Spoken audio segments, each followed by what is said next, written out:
Alright, we're gonna talk about Ready Player One. Probably nobody cares at this point, but whatever. It's Saturday night, I've got no date, a 2-liter bottle of Shasta, and my All Rush mixtape. Let's rock.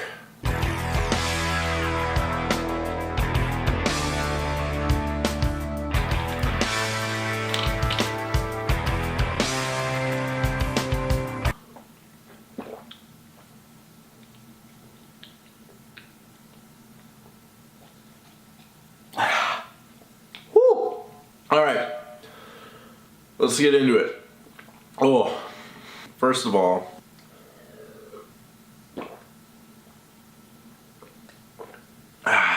alright, point number one.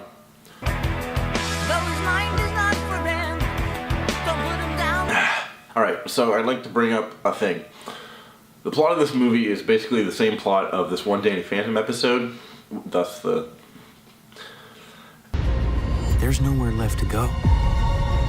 Nowhere. Except the oasis. It's the only place that feels like I mean anything. A world where the limits of reality are your own imagination. And yes, Red Letter Media covered this already. What show? Danny Phantom. All we have to do is open the door and we win the game. But it's worth breaking up because Danny Phantom is a show from the early 2000s, and the writers around that time, at least the writers of that show, you can kind of tell that they didn't have a full grasp of how the internet worked or how modern video games worked, even from that time. Like, the video game element is kind of dated. We're in level 13. Technus has 5 of the 7 silver keys. 2 more and he's king of the World Wide Web. And that's really apparent in this movie as well. So yeah, like a kid's like a kid's cartoon from the early 2000s, this movie does not really understand the internet or video games, which is a problem. He's a phantom. The movie treats this idea of the internet that, like, anyone on the internet is anonymous and, like, anyone could be not who they say they are. Someone might say that they're a boy, but they could be a girl. They treat that idea like it's brand fucking new. But we've known this for, like, 20, 25 years now. Like, that's not a new concept. It is a concept. Like, you could do something with it, but then they don't do anything with it.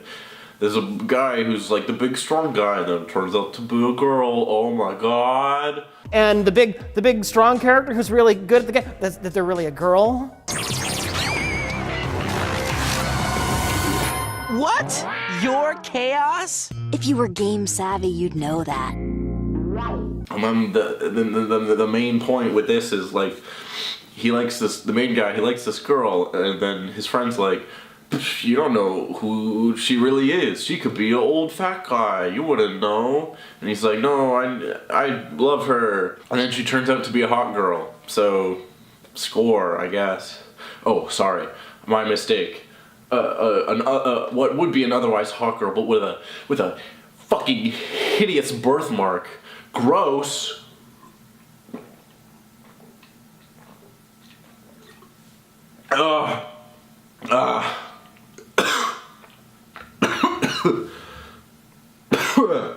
Secondly, of the first... What? Is it cool if I make spaghetti while you yell at a camera? Yeah. Okay.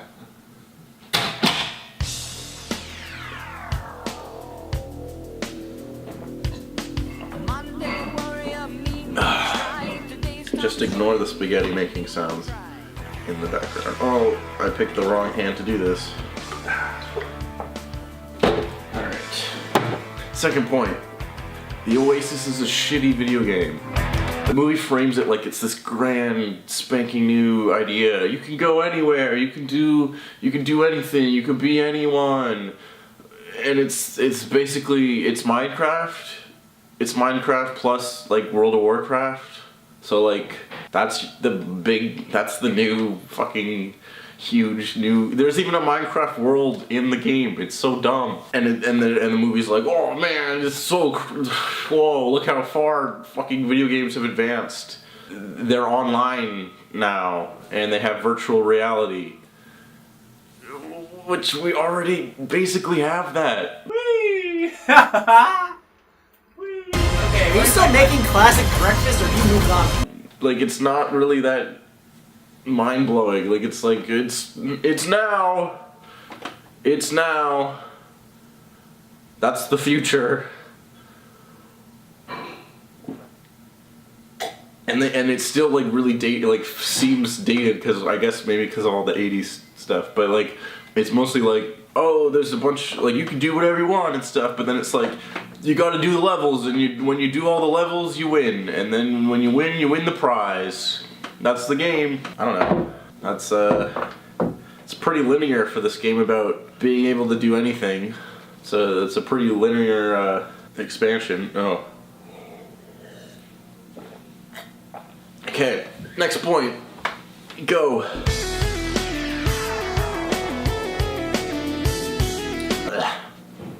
The story, it's bad. It's not bad, it's the hero's journey, and it's fine. Guys like, oh man, I'm just a regular guy. Oh no, there's an evil empire. It's Star Wars. It's Star Wars. Star Wars is great, but like, it also has memorable characters, and cool action, and themes that are good. This one is just, Empire is bad and we gotta fight them. Okay. And that's fine if, like, the characters were memorable or... Okay, so the main character is Bland McAvatar. He's a self-insert white guy. He's just like a regular guy, just like you. You could be white guy. Protagonist Mick Boring Pants. That could be you. Which is fine for a video game, because then just kind of, you can project your own, whoever you see yourself as onto the character you're playing as in the game. That's why one of the cool things about at least the first couple Halos, I don't know, I haven't played Halo, but like Master Chief, he never takes his helmet off for the most part. So like, he could be anyone. It could be you under the Halo Master Chief. That could be you. Like, that's fine for a video game. And I haven't read the book, but I assume it's kind of similar for the book as well, because I'm pretty sure the book is just like this guy's fan fiction about like being a nerd.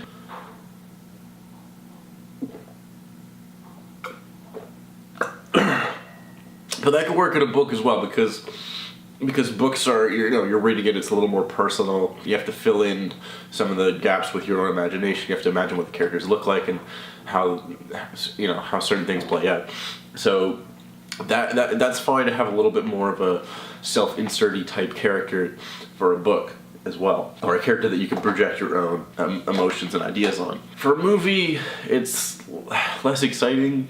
Like, you can imagine that you're Luke Skywalker as much as like you understand like who he is and where he's coming from and like why he feels what he feels and stuff, and you almost sort of get that for the movie. They're like, he's got a tragic, his parents are mean to him, or one of them's, they're dead. It doesn't matter.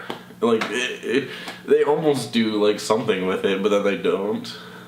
And you're like, okay, guess his parents don't matter at all. There's just nothing there to attach to, and it doesn't work for a movie, because movies are just primarily visual. They're telling a story, and when your main character is just boring protagonist man, it's kind of hard to get invested in anything he does. Especially when he's also just like the best at everything, because he just wins. That's his character. He just is the best one, so he always wins.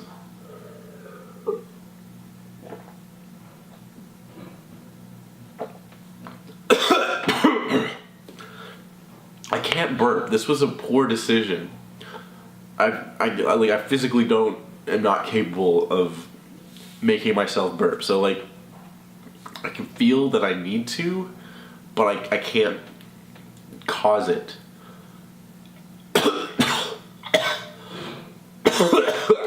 This was a poor decision. All right, next point.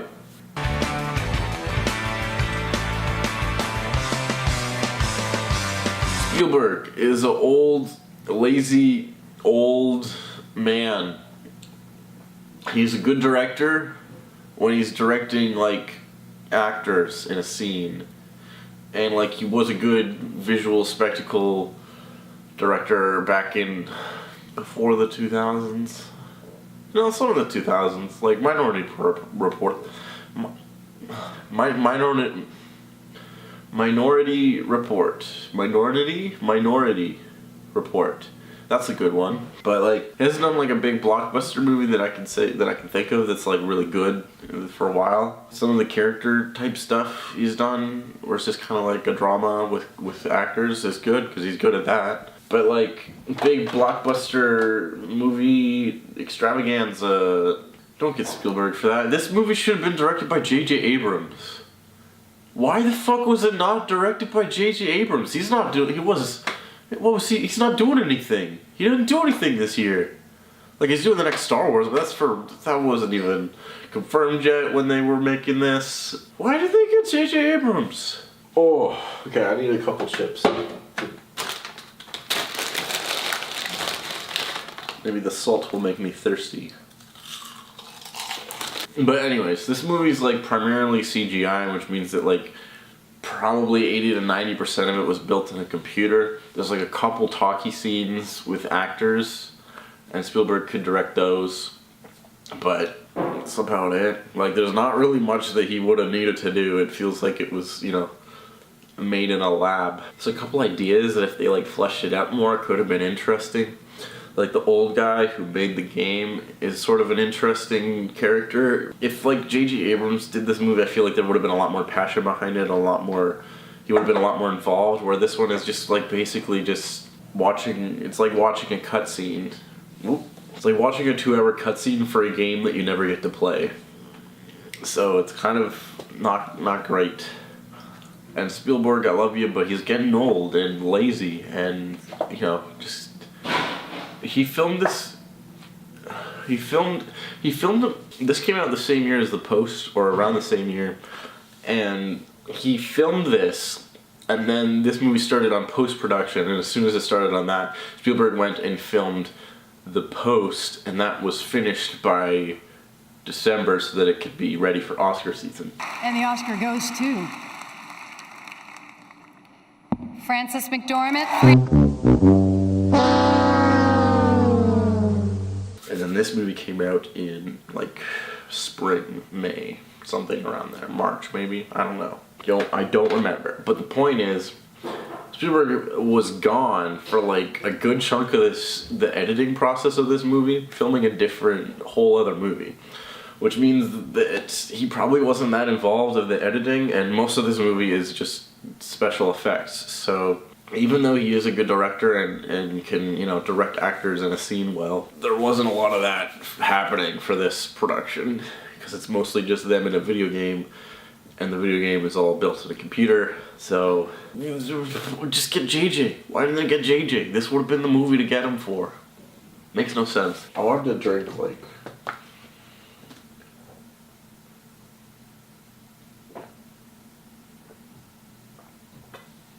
Oh. But Ready Player One isn't about the story, it's about all the cool references. Well, those suck also. Most of the references are bad and blatant and in your face and for dummies. There's a Buckaroo Banzai reference in this movie. I don't know what the fuck Buckaroo Banzai is, but I know there was a reference. Do you know why? Because they're like, hey, that's from Buckaroo Banzai. You fucking... did you get that? Did you get it? And that's every reference in this movie. But what about all the cool characters that show up? Look, it's Harley Quinn. Look, it's Iron Giant. Those also suck because it's not the actual characters. Unlike something like Wreck-It Ralph, where when Sonic the Hedgehog walks by, that's the same Sonic the Hedgehog as the one that's in the games, at least within the world of the movie. When Arkham Knight or whoever walks by in this, like, it's not the actual character, it's someone who purchased an Arkham Knight skin. Oh look, it's the Iron Giant. No, it's not. It's someone who bought an Iron Giant or built it or whatever. But it's not Vin Diesel. I don't care. Because I have no attachment to the character from this movie. Any of the characters from this movie. So when they're dressed as a character from another movie that I like, it doesn't matter, because it's like when Sheldon from Big Bang Theory dresses as the Flash.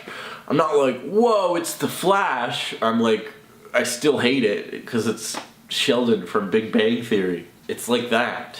It still sucks. It's like, oh, the DeLorean. Look, it's the DeLorean. You like the DeLorean, don't you? And it's like, no, it's just a car. It's just a regular car that looks like the DeLorean. So it's just a DeLorean. It doesn't time travel. it's not even a real car. It's in a video game. Rocket League. In Rocket League, you can get a DeLorean skin for your car.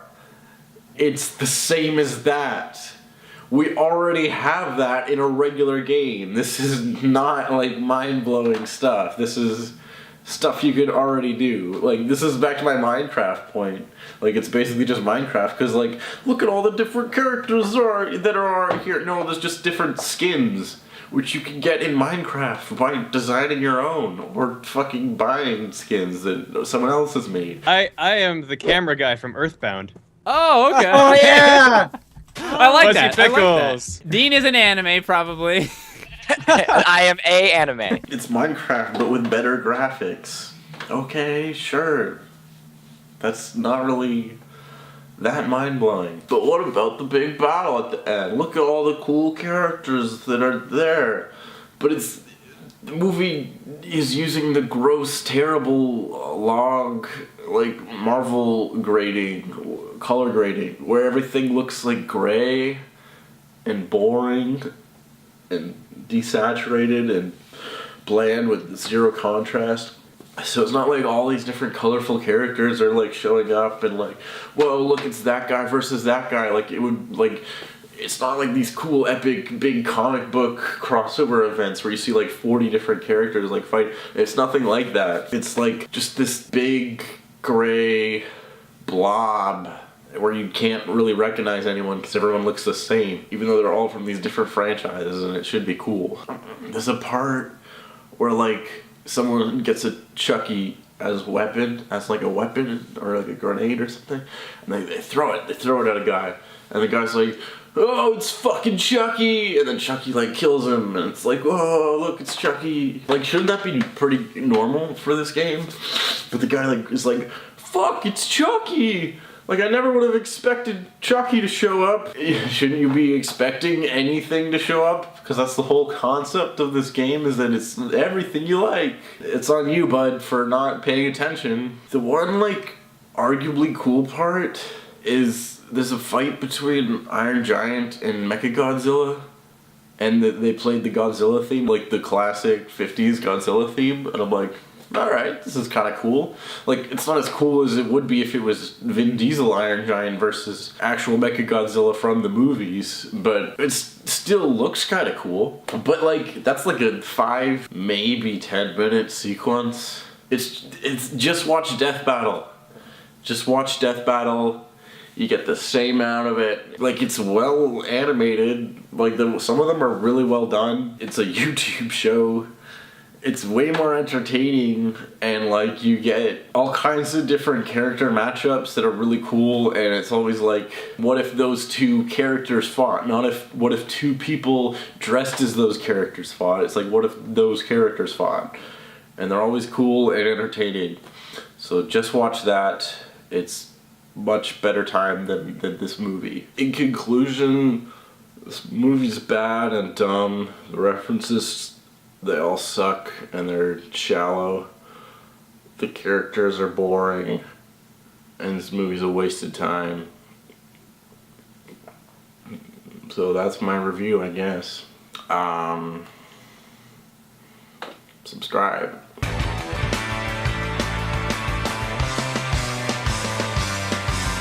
I was gonna drink all this, but I almost threw up in the bathroom, so I'm not going to. Also, I couldn't find Shasta. I don't know what the fuck this is. Cot. It's It's made in Canada, so that explains why I've never heard of it. Yeah, I don't know where the fuck Shasta is. So that was gonna be the whole bit, but it like the movie. It's just a shallow imitation of the real thing. Bootlegged Shasta. That's where we're at. That's the video. Ready Player One is dumb. Now you know.